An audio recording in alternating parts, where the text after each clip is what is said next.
Good morning students. So this is Raja Chandra Das. Today we are going to discuss a very important topic called prism and the angle of deviation produced by the prism. Okay.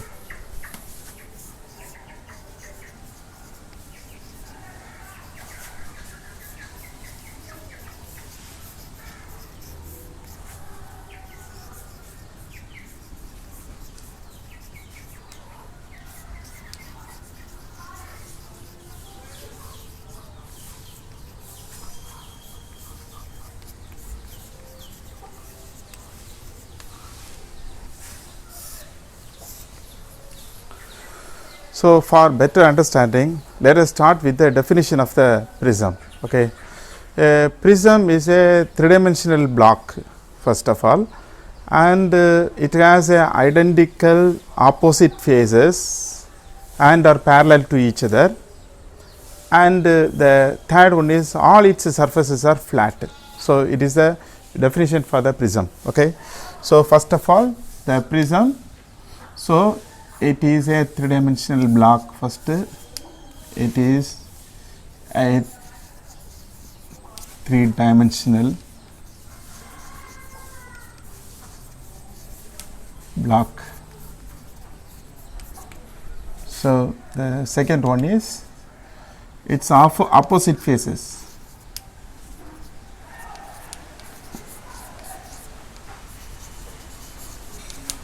Its opposite faces are identical and are parallel to each other.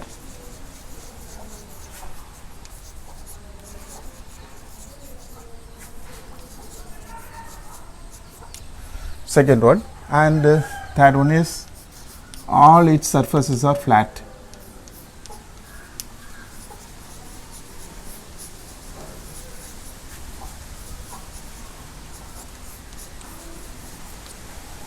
Okay. So these are the conditions to identify whether the given block is a prism or not. Okay. So first let us take a block like this. Okay. Consider the block. So this is a block. Okay.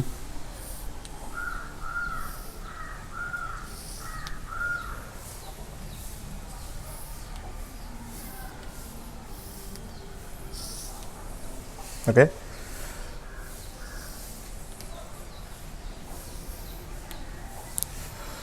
So this line, this edge you can't see this the edge. So because it is a three-dimensional block, so it is in opposite side. So this is a front side, and this is the back side, and this is a bottom side. I hope you understand. Okay. So consider this block. So here its opposite faces. I told that already. It opposite faces. So these are the opposite faces. So this face you can find it, it is a triangle, and this one is a triangle. Both the opposite faces are identical. So this is a triangle with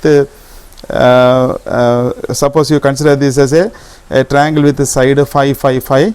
This is also triangle with the side 5 5 5. So both the faces are identical, and not only identical. Okay. So identical and parallel to each other like this. Okay. So this you consider this is a rectangle. So you consider this as a triangle. So if you consider, so both the faces are identical first and are parallel to each other. Okay. So if it is parallel to each other only, it is a prism. Okay. So suppose it is not parallel like this. So this face is not parallel to this face now. Okay. So if it is like this, then it is definitely not a prism. Okay. Okay. So this three-dimensional block satisfies all the conditions to describe whether it is a prism or not. We will check one by one. First, it is a three-dimensional block. So this is a three-dimensional block. There is no doubt. Okay. So then second one is its opposite faces are identical and are parallel to each other. So here see. So its opposite faces. So this is the opposite two faces. So both are identical. Both are triangle first, and both are having sides, if the side is 5 5 5, then here also the side is 5 5 5. So that means both are identical opposite faces. Opposite faces are identical and are parallel to each other. I told it is parallel to each other. Okay. So then, so this is a prism. Okay. So this one is prism. Okay. So let us consider another type of a block. Okay. So here you consider a block like this.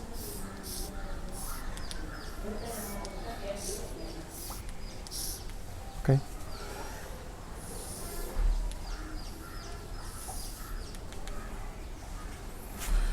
So this this you can't see, so that's why I denote it in the dotted line. Okay. So this is a three-dimensional block first. Okay. Then consider the opposite faces. So this face is a rectangle and this face also rectangle, and this is a rectangle having all its sides are equal to 5. This also the rectangle having all its sides are 5. So both are identical and also parallel to each other. Okay. So then all its surfaces are flat. So consider this surface, you consider, so this is a flat surface. So this surface, if you consider this surface, it is a flat surface. If you consider this surface, so it is a flat surface. If you consider this, that also a flat surface. Okay. So all its surfaces are flat. So this is a prism. Okay. So this is a triangular prism and this one is a rectangular prism. Okay. So let us consider another object like this. So you consider another object like this. Okay. So here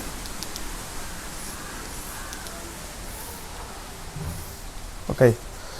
So see the opposite faces. So this is circle and this is circle. So both are identical. So because it is a circle having radius 5 and this also circle having radius 5. So both the opposite faces are identical and parallel to each other. But you see, so this is not a flat surface, it is a curved surface. Okay. So it is not a prism. Okay. So this is not a prism.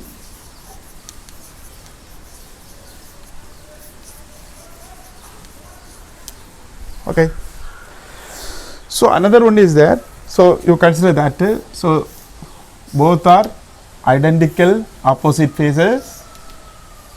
They are having identical opposite faces, and so this is identical to this. Okay, that is no problem. So then that is not parallel to each other. If you consider that it is not parallel, identical, but it is not parallel to each other. So if it is like this, so then it is not a prism. Okay, in that that if it is so that it is not a prism. Okay.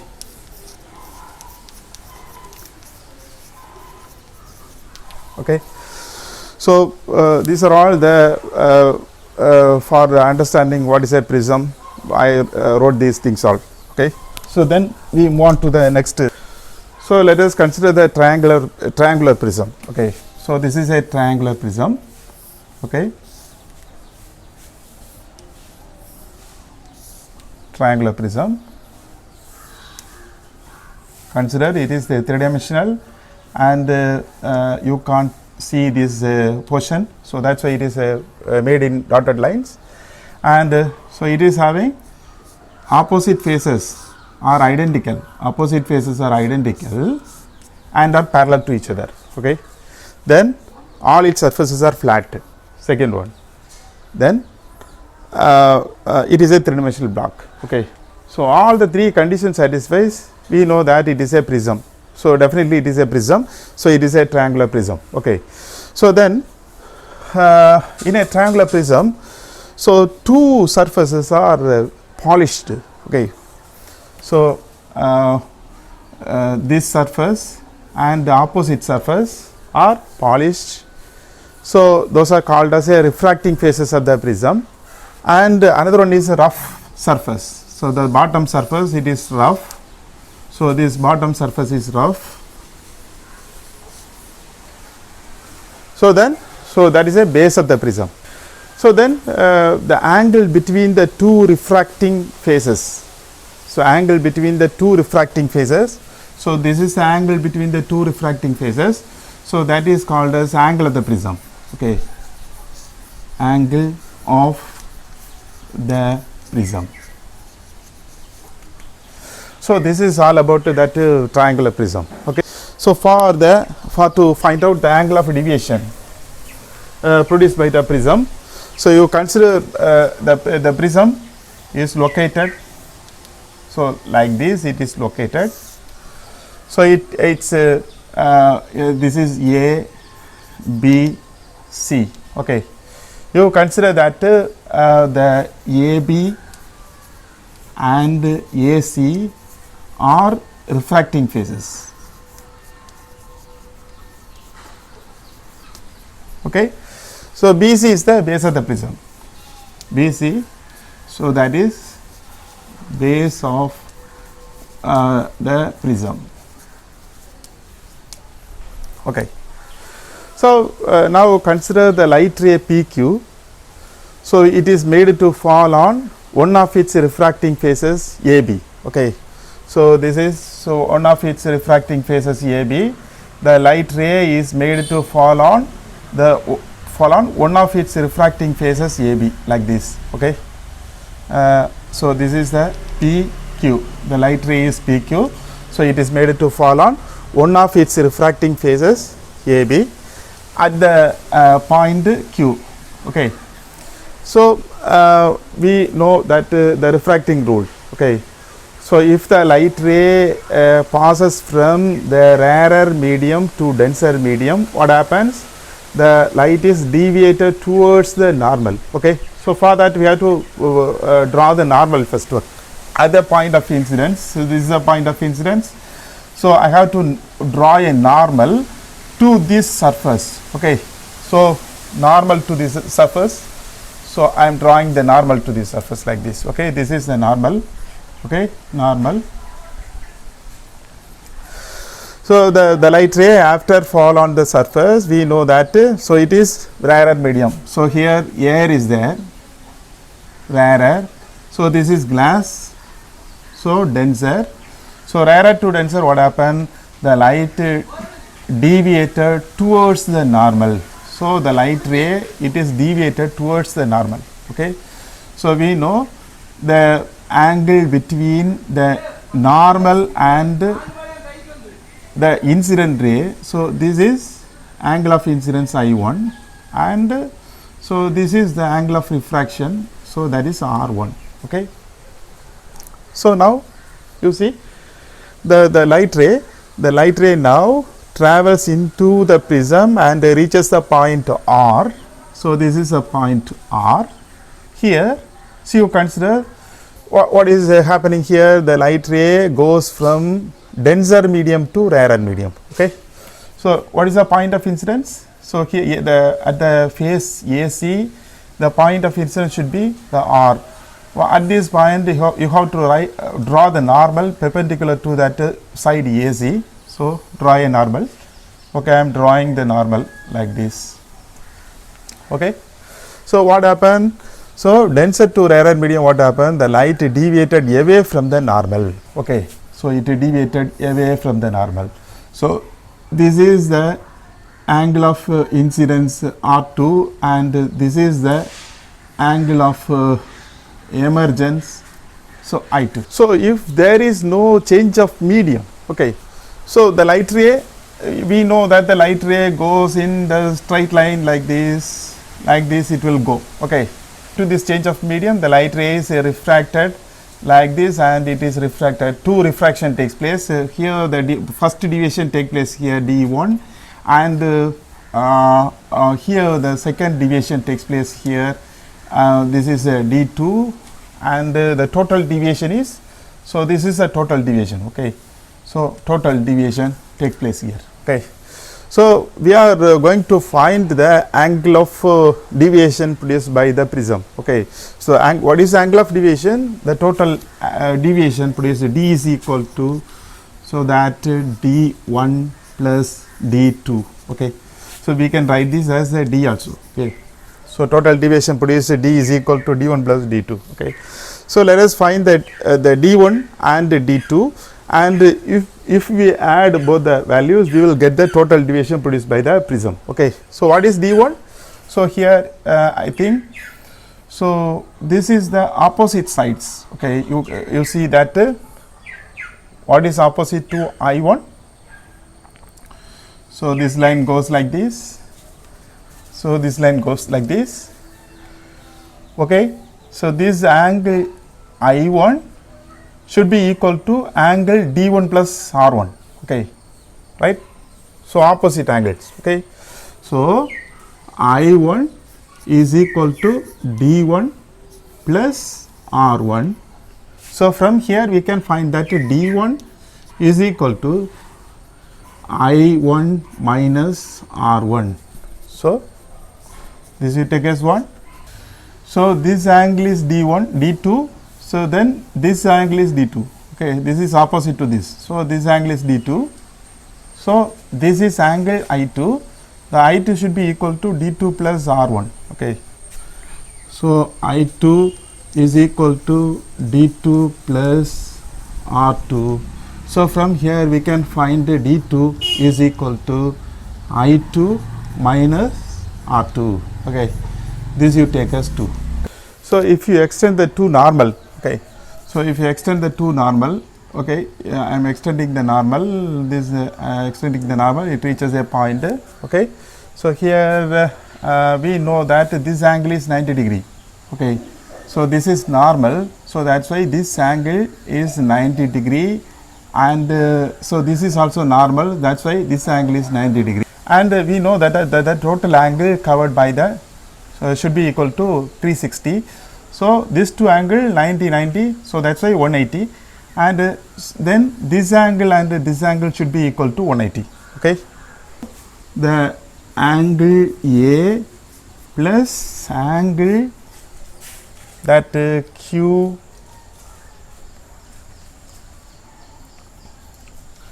QM, this is R. Okay,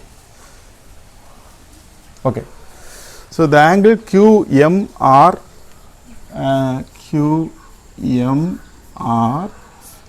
should be equal to 180. Okay, so how we find that this two angle is equal to 180? Because this is normal and this angle is 90, this is normal, this angle is 90. When we add both the opposite angles, what we get 180. Then these two angles should be equal to 180. This is angle A and this is angle QMR. So if you add both the two angles, we will get as 180 degree. Okay, so then another thing we know that in this triangle QMR, okay, QMR, it is a triangle. So if we add the 3 angle of the triangle, what we get? We get to 180 degree. So that is equal to R1 plus R2 plus angle QMR. So that is equal to 180 degree. Okay. So here, from here you can easily find out that the angle A should be equal to R1 plus R2, I think. Okay. So all the others are same. So the angle A should be equal to R1 plus R2.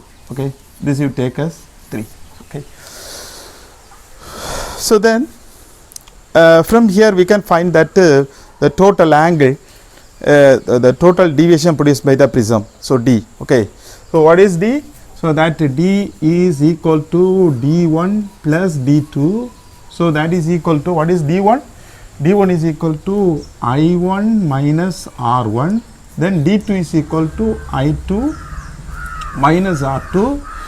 So what we get? We get that, so these two are positive value, I1 plus I2 minus, here I am taking a minus common, then what, R1 plus R2, like this we will get. Okay. So this is the total deviation produced by the prism. So if you substitute the value for R1 and R2, so what we get? We get the deviation as, so the deviation is equal to I1 plus I2 minus A. Okay. So, this is a deviation produced by the prism. Okay. So, from here it is very clear what is angle I. The angle I should be the angle of incidence. So, this is the angle of incidence. Okay. So, I1 is the angle of incidence, angle of. Then what is I2? So, I2 is the angle of emergence. So, the deviation produced by the prism should be equal to the angle of incidence I1 and the angle of the prism A and then the refractive index of the material of the prism. To find the angle of minimum deviation, let us plot a graph between angle of incidence and angle of deviation. Okay. So, draw a graph between. So, here in the x axis you take as angle of incidence,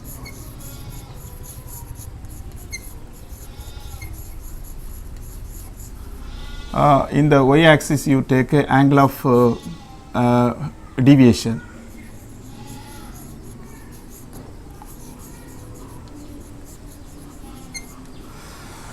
So, if you plot the graph between angle of incidence and angle of deviation, so the angle of deviation goes on decreases with the increase in angle of incidence and reaches a minimum value. Okay. So, this is a minimum value d and after that it goes on increases. Okay. So, at this angle of minimum deviation, so angle of minimum deviation which it takes place at a particular angle of incidence. So, at the angle of minimum deviation, so this is the angle of incidence and angle of emergence should be equal. Okay. So, that is why, so I1 that is equal to I2. So, let us take as I common. Okay. So, then the angle of refraction at the first phase R1 and the angle of refraction at the second phase R2 also equal. Okay. So, R1 is equal to R2, let us take that as R. Okay. So, then what we get? So, here, so the deviation is equal to, so I1 plus I2, I1 is equal to I, I2 is equal to I. So, that is why I1 plus I2 is equal to 2I minus A. So, from here we can find the value for 2I is equal to A plus D and I is equal to A plus D by 2. So, that is the I value and we know that R1 is equal to R2 is equal to R. Okay. So, we know that A is equal to, already we find out the A value is equal to R1 plus R2. Okay. So, here R1 is equal to R2 is equal to R. So, that is why 2R. Then here the R should be equal to A by 2. Okay. So, now we know the value for R and also we know the value for I. Okay. So, let us apply the Snell's law here. Okay. Snell's law. So, if you apply the Snell's law, you will find out the value for the refractive index of the material of the prism. Okay. So, from Snell's law we know that the refractive index of the air, here air is a refractive index, air into sin incident angle I1 is equal to the refractive index of the material of the prism nu n into sine of refraction angle R1. Okay. So, according to Snell's law,